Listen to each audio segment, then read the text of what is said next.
민수기 24장 14절부터 19절까지 말씀을 한 절씩 교독하시겠습니다. 14절 말씀 제가 먼저 읽겠습니다. 이제 나는 내 백성에게로 돌아가거니와 들으소서. 내가 이 백성이 후일에 당신의 백성에게 어떻게 할지를 당신에게 말하리이다 하고 예언하여 이르기를, 말람이 말하며 눈을 감았던 자가 말하며 하나님의 말씀을 듣는 자가 말하며 지극히 높으신 자의 지식을 아는 자, 전능자의 환상을 보는 자, 엎드려서 눈을 뜬 자가 말하기를, 내가 그를 보아도 이때 일이 아니며 그를 바라보아도 가까운 일이 아니로다.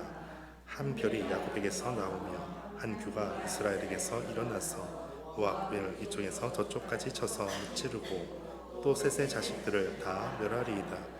그의 원수 에돔은 그들의 유산이 되며 그의 원수 세일도 그들의 유산이 되고 그와 동시에 이스라엘은 용감히 행동하리로다. 주권자가 야곱에게서 나서 남은 자들을 그 성읍에서 멸절하리로다 하고. 아멘. 주님의 말씀입니다. 하시면 손을 얹고 믿음으로 함께 선포하겠습니다. 하나님을 만나면 살아납니다. 예수님을 믿으면 행복합니다. 성령님이 임하면 가능합니다.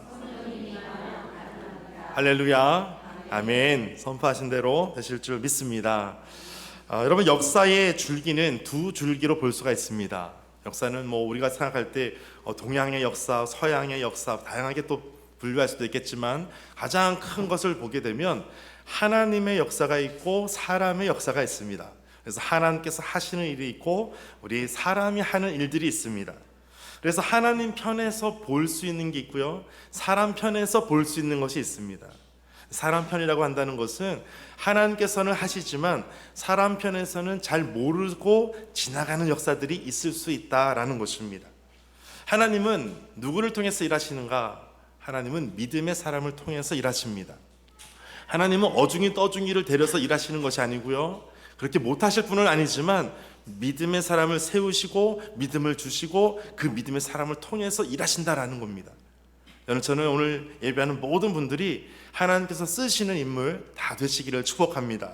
또 그런 가문 되시기를 축복합니다. 이스라엘은 이제 긴 40년의 시간의 광야를 다 지나가고 있습니다. 그리고 이제 이스라엘은 가나안을 들어가기 바로 앞에, 코앞에 다가왔습니다. 이스라엘이 한 번도 가보지 않은 사람들이 대부분이었습니다. 그 땅을 밟아본 적이 없습니다. 가본 적이 없습니다. 그 땅이 어떻다라고 들었던 것은 불과 한 38년 전쯤에 정탐꾼이 갔을 때 했던 이야기들을 구전으로 들어왔던 것이 전부였습니다. 그러니까 이제 이스라엘이 가나안에 가는 것은 한 번도 가보지 않은 땅, 미지의 땅입니다. 그곳을 갈 때 이스라엘 백성들의 마음속에는 가야 되는 곳은 분명하지만 마음속에 두려움이 여전히 가득 있었다는 것을 알 수가 있습니다. 가는 길에 이미 전쟁도 여러 번 치루었습니다. 아모리 왕 시온을 무찌르기도 하고 아모리인을 무찔러서 쫓아내기도 하고 바산왕 옥을 정복해서 무찌르기도 하고 이스라엘이 점령하기도 했었습니다. 전쟁을 이제 계속해서 해야 되는 것을 직접 피부로 겪게 되었습니다. 좀 전에 우리가 봤던 영상을 보면 정신없는 영상인 것처럼 보이지만 여리고성을 점령할 때 한 바퀴를 돌렸는데 반신반의, 두 바퀴 돌았는데 반신반의, 세 바퀴 돌았는데 반신반의, 네 바퀴 돌았는데 들었다는 거예요. 그리고 다섯 바퀴, 여섯 바퀴, 일곱 바퀴 돌았을 때 마지막 일곱째 날이 되었을 때 여리고성이 무너지는 것을 경험하게 됩니다. 자신들이 할 수 있는 것, 해야 되는 것, 정복을 위해서 내가 힘을 펼칠 수 있는 것, 그것은 아무것도 없다는 것을 뼈저리게 겪고 있는 그것이 바로 전쟁이었습니다. 전쟁이라고 하는 것은 사람의 역사에서는 전쟁에 승리했다고 하는 것은 내가 힘이 셌구나라는 것을 증명하는 도구가 될 것입니다. 전쟁을 누가 먼저 일으키는가? 내가 힘이 세다라고 생각하는 그쪽 편에서 일으킵니다. 약자가 먼저 도발하지 않습니다. 그러니까 사람의 역사로 보면 내가 힘이 셌다라는 것을 증명하는 것이 전쟁이지만 하나님 편에서 하나님의 역사를 보게 되면 사람은 아무 힘이 없지만 하나님께서 모든 것을 하신다라는 것이 하나님의 역사의 줄기라는 것입니다. 우리 삶도 마찬가지입니다. 내가 내 인생을 써내려가는 것이 아니라 내 인생을 통해서 하나님께서 써내려가는 인생이라면 내가 부족하고 내가 연약하고 가진 것이 없는 것, 이거는 아무런 핑계거리도 되지 않습니다. 아무런 불리한 조건이 되지 않습니다. 나에게 유리한 한 가지 조건이라면 지금 전능하신 하나님께서 나의 하나님이시다라는 것을 믿고 고백하는 것, 이 한 가지면 충분하다라는 것입니다. 옆에 계신 분에게 한번 말씀해 주실까요? 하나님이 내 편이십니다. 이렇게 한번 알려주실까요?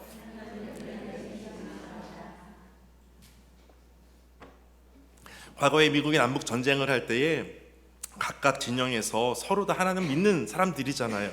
전쟁을 하는데 각각 어떤 사람이 링컨 대통령에게 와서 지금 하나님은 우리 편이십니다. 그때 어떻게 말했을까요? 그들도 하나님이 자신의 편이라고 말할 걸세. 중요한 것은 내가 하나님의 편이 되는 거야.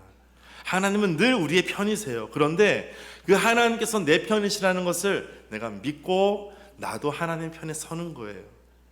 내 인생, 내 역사 속에 나를 집어넣는 것이 아니라 내 모든 인생을 하나님의 역사로 넘겨드리는 거예요. 그것을 맡겨드리는 거예요. 모든 것을 하나님께 드리는 거예요. 하나님께 드린다고 하면서 하나님 알아서 해주십시오. 그리고 내가 내 갈 길 간다. 그러면 하나님께서 일하시지 않습니다. 노래 중에 마이웨이라는 노래가 있죠. 마이웨이는 내 갈 길 내가 간다는 거예요. 여러분, 하나님께서 우리 인생을 인도하시는 그 길이 있어요.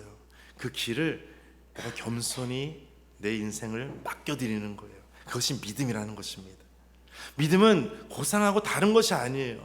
믿음은 내 길이 아니라 하나님의 길에 나를 맡기는 거예요. 내가 힘이 없어도 괜찮은 거예요. 그래서요. 내가 능력이 없어도 괜찮은 거예요. 왜냐하면 하나님께서 힘이 있으시니까요. 하나님께서 능력이 있으시니까 나의 어떤 모습 속에 있는 모습 그대로 그냥 가면 된다는 거예요. 그것이 믿음이라는 것입니다. 겸손도 마찬가지입니다. 겸손은 내가 주님께 갈 때 뭔가 복채라도 들고 가야지, 이게 겸손이 아니에요. 겸손은 하나님, 내 모습, 내가 부족하고 연약한 모습이 있지만 그대로 가겠습니다. 그것이 겸손이라는 것입니다. 여러분, 오늘 우리가 이스라엘 백성들이 이제 가나안 땅을 들어가기 직전에 이스라엘 백성들도 굉장히 두려웠어요. 전쟁을 치러야 되는 그 상황들 실제로 보고 나니까, 사람들이 죽어나가는 모습을 보게 되니까 이제 실제로 다가오기 시작하는 거예요. 이스라엘이 할 수 있는 것이 무엇이었을까요? 네, 맞습니다. 그들이 할 수 있는 것은 기도밖에 없었어요. 민수기 21장 34절 35절 말씀을 보시면 여호와께서 모세에게 이렇게 말씀하세요. 같이 한번 읽어보겠습니다. 여호와께서 모세에게 이르시되 그를 두려워하지 말라. 내가 그와 그의 백성과 그의 땅을 내 손에 넘겼나니 너는 헤스본에 거주하던 아모리인의 왕 시온에게 행한 것 같이 그에게도 행할지니라. 35절 같이 읽겠습니다. 이에 그와 그의 아들들과 그의 백성을 다 쳐서 한 사람도 남기지 아니하고 그의 땅을 점령하였더라. 아멘. 하나님께 기도하고 기도했던 이스라엘 백성들에게 여호와께서 모세에게 말씀하시는 거예요. 그를 두려워하지 말라. 그 안에 두려움이 가득 차 있는 것을 하나님께서 다 보셨어요. 처음 가는 땅, 전쟁을 치러야만 정복할 수 있는 땅, 그 땅을 가야 되는 이스라엘 백성들의 마음속에 그 두려움을 보시고 그들을 두려워하지 말아라. 내가 그와 그의 백성을, 그의 땅을 너의 손에 넘겼다. 너가 이제 가져라 라는 거예요. 하나님께서 이렇게 말씀해 주시는 거예요. 그랬더니 35절 마지막에 그 땅을 점령하였더라. 하나님께서 하시는 말씀대로 그대로 이루어지는 거예요. 이스라엘이 가나안 땅과 가까이 갈수록 두려움을 느끼는 존재들이 또 있었어요. 이스라엘 백성들도 두려웠지만 그들이 점점 가나안에 가면 갈수록 두려워하는 또 다른 존재가 있었는데 바로 모압이었어요. 모압 왕은, 발락 왕은 이스라엘 백성이 점점 자신에게로 오는 모습을 보면서 너무 두려웠어요. 여러분, 제가 법칙 하나를 만든 것이 있습니다. 이게 뭐냐면 두려움 보존의 법칙이에요. 제가 만들었습니다. 두려움 보존의 법칙. 이것이 뭐냐면 두려움이 나에게 있으면 세상에서의 두려움이 나에게로 와요. 반대가 되면 두려움이 나에게 없어요. 그럼 그 두려움이 어디로 가냐면 세상으로 가요. 이해가 되셨습니까? 그 두려움이 지금 내가 나에게 있든지 세상에게 있든지 있어야 되는데 나에게 없으면 세상이 갖는 것이고 세상이 없으면 그 두려움이 나에게 있는 거예요. 두려움이 그대로 다 보존하고 있는 거예요. 두려움 보존 법칙입니다. 아직 등재하진 않았지만 제가 만들었습니다. 두려움이 지금 나에게 있다면 세상이 두려워지기 시작하는 거예요. 그런데 그 두려움을 다 몰아내버려요. 두려움이 세상으로 가버리면 세상이 나를 두려워하게 돼 있어요. 믿음의 사람은 이 두려움을 보내는 거예요. 밖으로 떠미는 거예요. 내 안에 두려움, 불안, 불평 다 떠내밀어 버리는 거예요. 그래서 믿음으로 주님의 말씀 붙잡고 하나님의 역사 속에 나를 집어넣는 거예요. 민수기 22장 1절에 보니까 이스라엘 자손이 이제 또 길을 떠나서 모압 평지에 진을 쳤어요. 모압 평지에 진을 쳤다라고 하는 이것은 중요한 사건이에요. 왜냐하면 모압 왕이 이스라엘을 두려워했는데 자기 진영 안에 이스라엘이 지금 이미 들어와 있는 거예요. 누가 제일 두려웠을까요? 이제는 이스라엘보다는 모압이 두려웠겠죠. 모압이 두려워하는 이유가 세 가지가 있는데, 첫째는 아모리인에게 행했던 그 모든 일들을 다 보았어요. 민수기 22장 2절 3절 말씀입니다. 십볼의 아들 발락이 모압의 왕이에요. 왕이 아모리인에게 행한 모든 것을 그들이 보았어요. 하나님의 역사를 본 거예요. 그러니까 두려운 거예요. 두 번째 이유는 모압이 심히 두려웠던 이유가 이스라엘 백성이 많기 때문이다. 그들이 지금 200만이 넘게 나와가지고 300만 더 많을지 어떻게 알 수가 없는 아주 정말 가득 있는 그 사람들이 지금 모압 평지에 진을 친 모습을 보니까 너무 많은 거예요. 여러분, 과거에 어떤 도시도 수십만이 모여있는 도시가 쉽지 않습니다. 요즘 우리 시대에는 어떤 큰 대도시는 100만, 200만, 서울은 1000만, 큰 사람들이, 많은 사람들이 모여있기도 하지만 그 당시에는 한 마을에 한 10가구, 100가구 이렇게 되어 있으니까 10,000명 넘는 마을도 있기가 쉽지 않은 그런 상황이에요. 그런데 지금 몇백만의 모압 평지에 진쳐 있는 모습을 한번 상상해 보십시오. 모압 왕이 이 모습을 보고 두려워 떨지 않을 수가 없다라는 거예요. 이스라엘 자손 때문에 번민하더라. 또 뒤에 보니까 그들이 우리보다 강하다라고 믿고 있어요. 그들이 우리보다 강하다. 이미 정복전쟁하면서 왔던 이스라엘을 보니까 두려워 떨 수밖에 없는 거예요. 우리보다 강합니다. 그래서 그들의 마음이 지금 모압이 이스라엘 자손 때문에 번민하더라. 얼마나 두려움이 컸냐면 번민하더라. 이 말씀은 두려워서 지금 달달달 떨고 있다는 거예요. 무서워서 지금 어찌할 바를 모르고 있다는 거예요. 그것이 번민했다는 뜻입니다. 이스라엘은 적군이 벌벌 떨고 있다는 사실을 알았을까요? 몰랐을까요? 지금 자신의 두려움만 알았지 적군이 떨고 있다는 것을 아직 몰랐어요. 모압이 얼마나 두려워하고 있는지 이스라엘 백성은 아직 모른다는 거예요. 그런데 오늘 말씀에 보면 지금 이 당시에는 모를 수 있었어도 하나님께서 모세를 통해서 이 말씀을 다 알려주셨어요. 모세 오경을 썼잖아요. 모세가요. 그러니까 모압이 지금 달달달 번민하더라, 떨고 있다라고 하는 것을 하나님께서 다 알려주시고 기록하게 하셨더라고 보면 나중에 하나님께서 우리 이스라엘만 떨고 있는 것이 아니라 적군도 떨고 있었구나라는 것을 알았을 거예요. 제가 예전에 저는 말씀드린 적이 있는데 옆에 마을에 전도하러 갔었어요. 갔더니 마을을 조금씩 주민 마을 회관도 가고 다른 집도 좀 찾아가보고 하다 보니까 개들이 얼마나 많이 짖는지 가는 곳마다 엄청 많이 짖는 거예요. 작은 개도 무섭고요, 큰 개도 무섭고요, 다 너무 무서웠어요. 그래서 더 올라가다가는 저 멀리 보니까 풀어져 있는 개처럼 보이는 강아지가 있었어요. 그래서 제가 굉장히 두려워가지고 살짝 돌았어요. 몸을 좀 틀었어요. 그리고 알았어 갈게 하면서 제가 몸을 틀면서 속으로 어떤 생각했냐면 제가 두려웠지만 너도 얼마나 두려웠겠니 이러면서 돌아섰어요. 그리고 다른 마을로 또 옮겨갔어요. 건너편으로. 여러분, 나만 떨고 있는 것이 아니고요, 적군도 떨고 있다는 것을 기억하셔야 돼요. 나만 두려운 것이 아니에요. 적군도 두려워 떨고 있다는 것을 잊지 마셔야 돼요. 여러분, 두려움이 있을 때 이제 질문은 이것입니다. 두려움이 있을 때 여러분은 어떤 대안을 찾고 계십니까?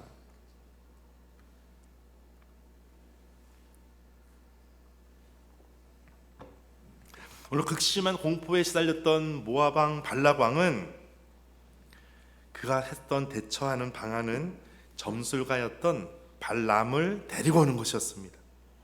그 당시 아주 유명한 선지자였어요. 그것도 거짓 선지자였습니다. 그리고 점술가였어요. 발람을 초청해서 이스라엘을 저주하면 그것으로 인해서 뭔가 우리가 막아지고 보호되고 죽지 않고 살 수 있지 않을까라고 거기에 희망을 건 거예요.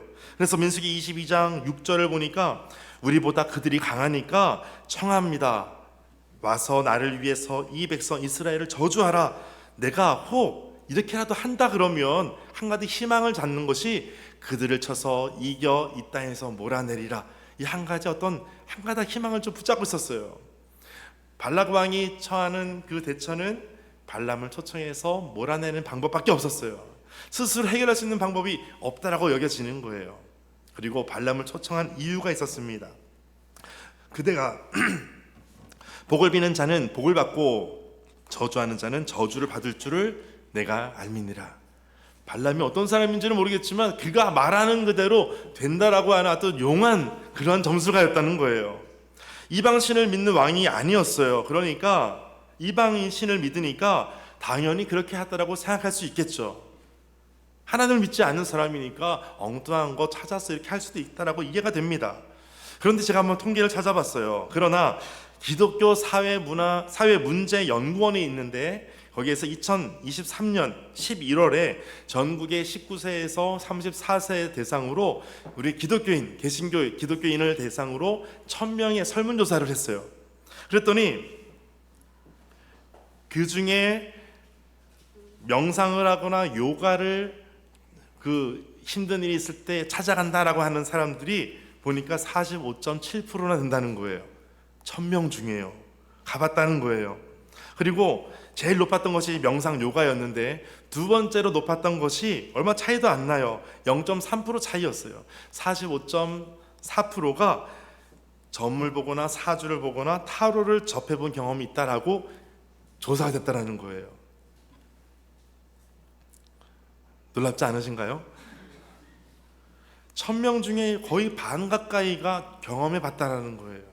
가끔 신문을 볼 때에도 인터넷 어떤 서핑을 할 때에도 오늘의 운세 이런 거 뜨잖아요. 이런 걸 보시는 분 계신가요?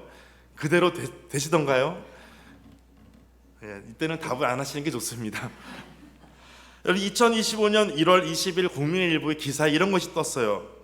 26년간 무속인으로 살았던 한 분이 있어요. 지금은 집사님이 됐어요. 그분이 8년 전에 회심을 해서 이제는 집사님이 되었는데, 그분이 과거 무속인이었을 때 그때 찾아왔던 손님의 무려 40%가 기독교인이었다는 거예요. 너무 좀 충격적인 부분입니다. 그 중에는 어떤 청년도 있고 일반 성도도 있고 또 어떤 사모도 있고 권사도 있고 다양한 기독교인들이 그런 무속인을 찾아왔다라는 거예요. 그래서 오히려 그 당시에 무속인이었던 그 집사님이 그때 어떤 얘기를 했었냐면, 당신은 기독교인인데 하나님을 믿는다면서 왜 귀신에게 와서 운명을 맡기냐라고 하면서 되레 얘기하고 보냈다는 거예요. 너무나 하나님에 대한 어떤 불신의 모습을 보여주는 것이고, 또 우리 믿음의 사람들의 모순적인 것을 볼 수 있는 부분이라고 볼 수가 있습니다. 가끔 성도님들 중에도 목회자에게 찾아와서 이렇게 말씀하는 경우가 있어요. 목사님, 어디 땅을 사야 됩니까? 목사님, 어디에다 가게를 차려야 잘 될까요? 이 사업을 하면 될까요? 안 될까요? 목회자가 어떻게 알겠습니까? 기도는 하겠지만, 여러분, 하나님께 나아갈 때 우리의 신앙을 말씀에 기초해서 나아가야 돼요. 말씀 없는 신앙생활이 되다 보면 엉뚱한 데로 갈 수밖에 없어요. 오늘 모압 왕 발락은 발람을 초청해서 축복이 아닌 저주를 하도록 그 목적을 가지고 불렀었습니다. 그 이유는 간단했어요. 발람이 저주하면 효력이 있을 것이라고 믿었어요. 우여곡절 끝에 발람을 데리고 옵니다. 저주하라는 명령을 내립니다. 발람이 뭔가를 전해야 되는데 누구에게 그 정을 보이게 되냐면 여호와 하나님께 나아갑니다. 내가 발락 왕이시여, 내가 여호와께 여쭤보고 무슨 말씀을 하시든지 그 말씀대로 내가 전하겠습니다. 여러분, 여호와 하나님이 누구십니까? 이스라엘 백성이 하나님이잖아요. 믿는 자의 하나님이잖아요. 하나님은, 이 발람이 하나님을 믿는 사람이 아니었거든요. 거짓 선지자예요. 점술가예요. 점치는 사람이에요. 그런데 그런 발람에게도 하나님께서 찾아오셔서 말씀하십니다. 여호와 하나님께서 임하셔서 말씀하세요. 이스라엘 신에게 물어보고 이스라엘을 위해서 어떻게 할지를 물어보고 있는 거예요. 그리고 나서 하나님께서 하시는 말씀, 네 차례에 걸쳐서 말씀이 임하게 되는데, 첫 번째 말씀이 민수기 23장 8절에서 10절입니다. 하나님이 저주하지 않으신 자를 내가 어찌 저주하며 여호와께서 꾸짖지 않으신 자를 내가 어찌 꾸짖으랴. 내가 바위 위에서 그들을 보며 작은 산에서 그들을 바라보니, 지금 다 바라보고 나니까 이 백성은 홀로 살 것이라. 그를 여러 민족 중에 하나로 여기지 않으시리로다. 야곱의 티끌을 누가 능히 세며 이스라엘 4분의 1을 누가 능히 셀고, 나는 의인의 죽음을 죽기 원하며 나의 종말이 그와 같기를 바라노라. 이렇게 왕에게 전하는 거예요.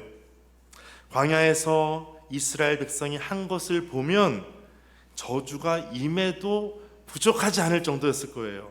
늘 40년 동안 불평하고 불만하고 우상 숭배하고 거기 안에서도 그랬잖아요. 그런데 그럼에도 불구하고 하나님께서 하시는 말씀이 하나님께서 저주하지 않으신 자라고 말씀하는 거예요. 하나님께서 꾸짖지 않으신 자라는 거예요. 이것이 은혜라는 것입니다.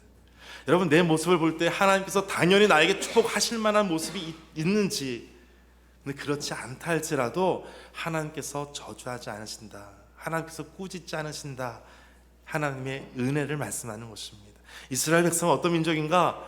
하나님의 은혜를 받은 민족이에요. 여러분, 오늘 나에 대해서 똑같이 말씀하십니다. 여러분은 어떤 존재인가?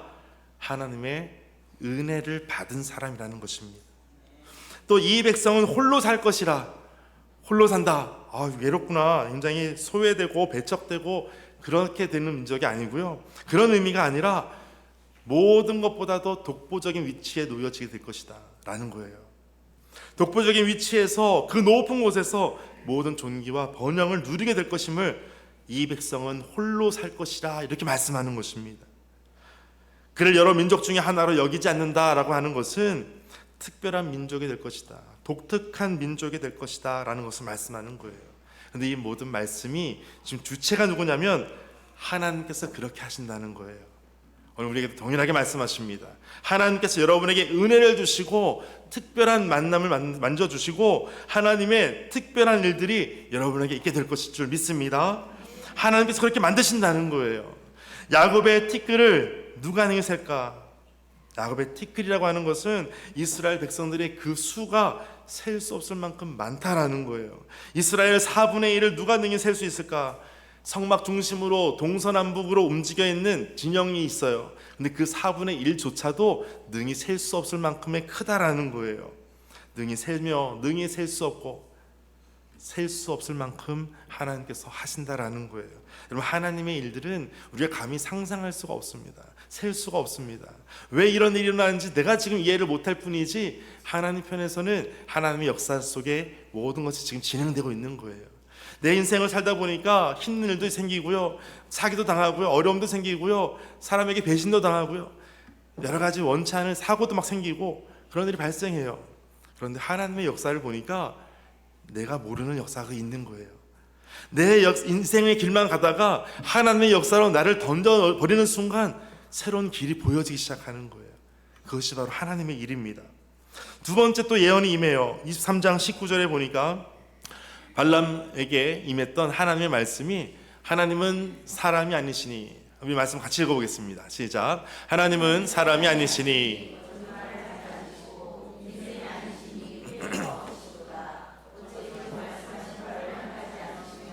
하신 말씀을 실행하지 않으시랴. 아멘.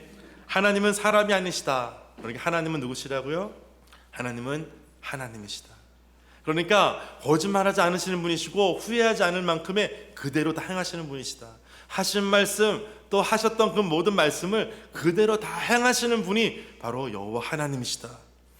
발락 왕이 원했던 것은 저주였어요. 그런데 축복의 말씀을 전하고 나서 하나님은 사람이 아니니까 하나님께서 하신 축복의 말씀이 그대로 다 이루어질 수밖에 없어 라고 말하는 거예요. 이것이 두 번째 예언인 거예요.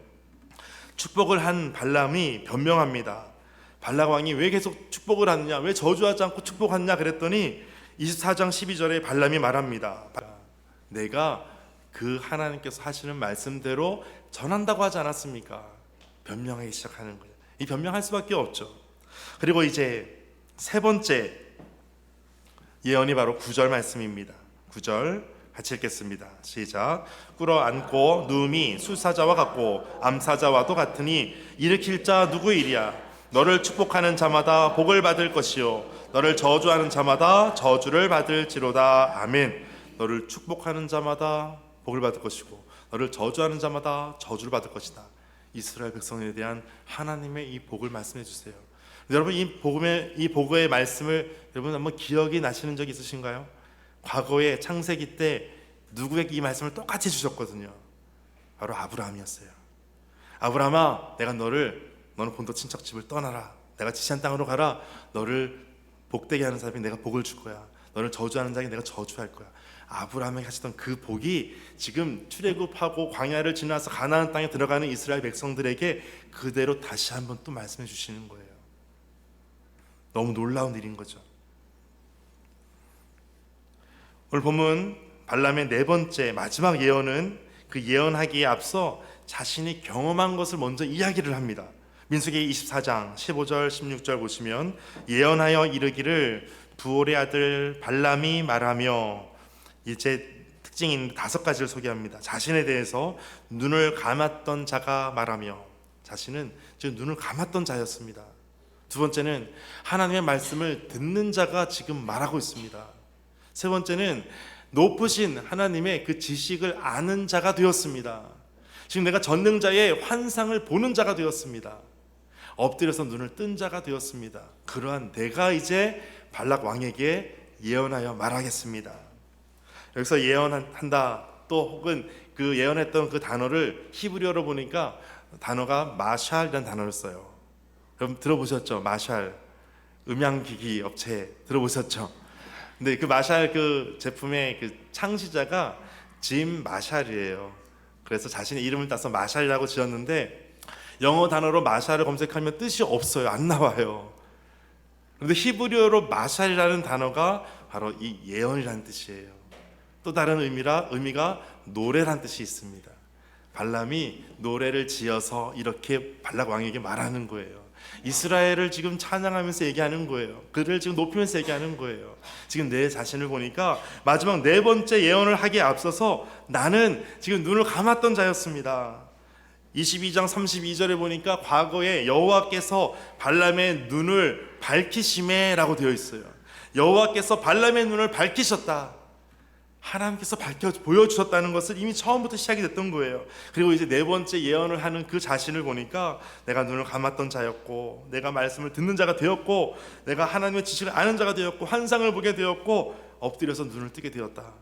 지금 내가 그렇게 달라졌다라는 것을 지금 거짓 선지자였던 발람이 그렇게 왕에게 이야기하고 있는 거예요. 노래하면서 얘기하는 거예요.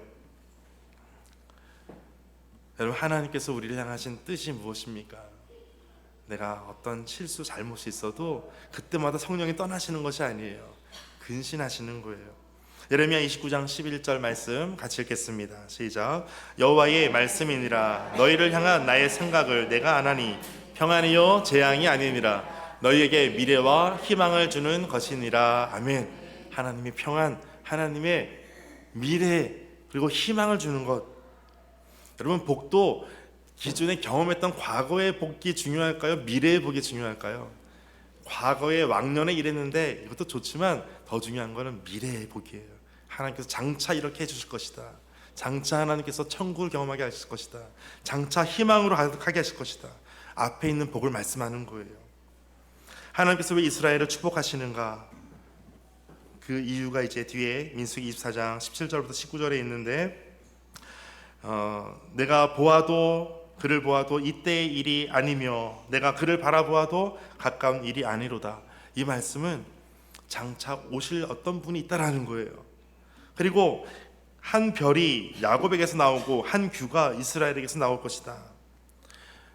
별과 규라고 하는 지팡이가 나온다는 것은 그리스도의 영원한 통치를 말하는 거예요. 그 이스라엘로부터 누구 한 사람이 나오는데 그 한 별, 한 규가 나와서 지금 영원한 통치자가 나올 것이다.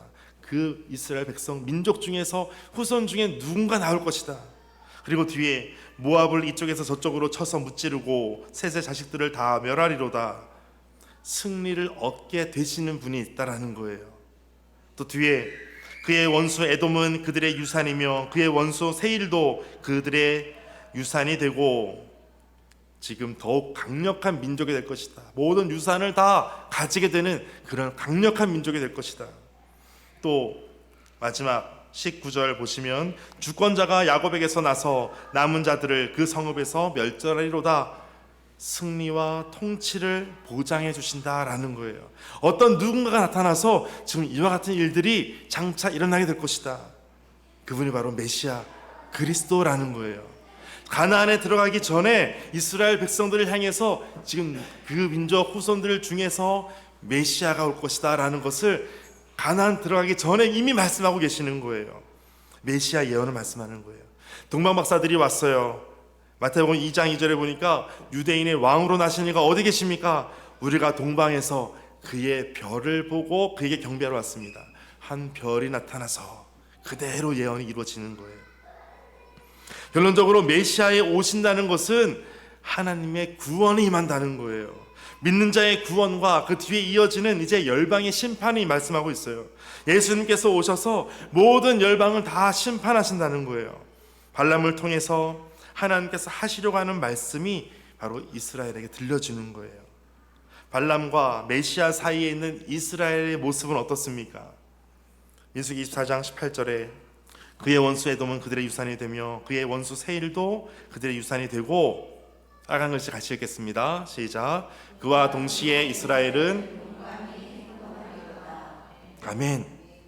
그와 동시에 지금 하나님께서 하시고자 하시는 일들 계속해서 복을 말씀해 주시고 승리를 말씀해 주시고 메시아를 말씀해 주시고 하나님의 역사들이 지금 계속해서 소개되고 있었어요. 그런데 그와 동시에 이스라엘 사람의 역사들은 어떻게 될 것인가?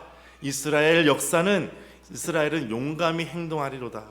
하나님의 일과 사람의 일들이 지금 이렇게 보여진다는 거예요.